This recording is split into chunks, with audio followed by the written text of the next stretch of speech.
Hey guys, welcome to a new video. I'm Stephanie West. I'm an LPC here in the state of Michigan, and I want to run through with you a conversation I just had with a client about boundaries and why politeness shouldn't necessarily be the priority, or maybe we just perceive politeness differently.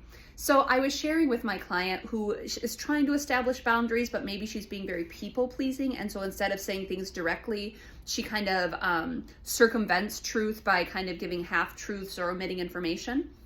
And so I shared with her the analogy of when I was in Greece with my girlfriend, we went to a bunch of different islands, and the islands thrive on tourism. And so they would constantly trying to be engaging us with eye contact, come over here, come eat at this restaurant, come buy these things.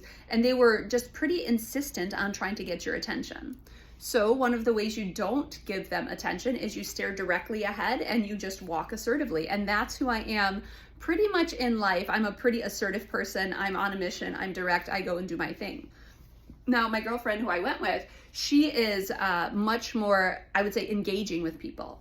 And so the guy would make eye contact about, come to this restaurant, and she would explain, no, we already ate and thank you so much, but maybe we'll be back later.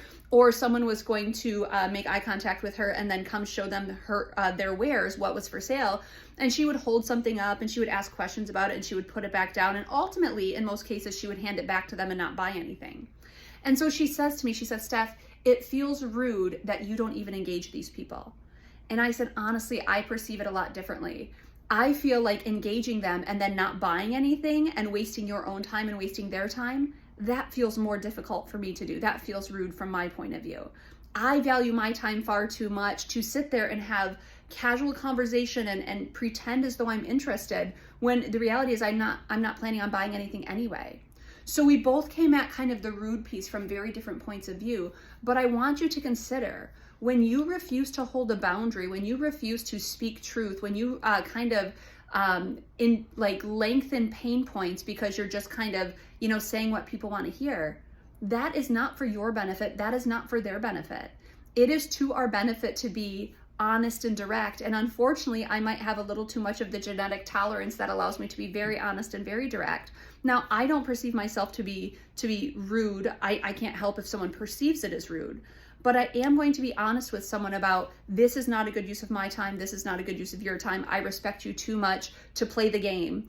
And so I'm going to put some limits in place pretty quickly.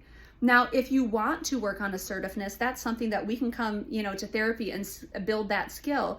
Maybe some people feel like I need to build the skill of being more refined and more polite and more engaging.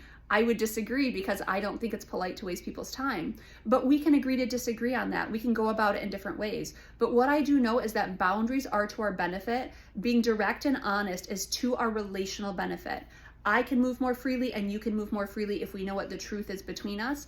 And I'm not about saying the right thing in the right way at the right time to make someone else feel better. That's not my objective. My objective is to be honest. And so it might be for you, it might not be for you, but it's definitely for me. And I want you to consider when we don't speak truth, when we are maybe less assertive, when we are less boundaried, who's actually benefiting there? It's probably not you, and it's probably not the person on the receiving end of things. And so we might want to reconsider that.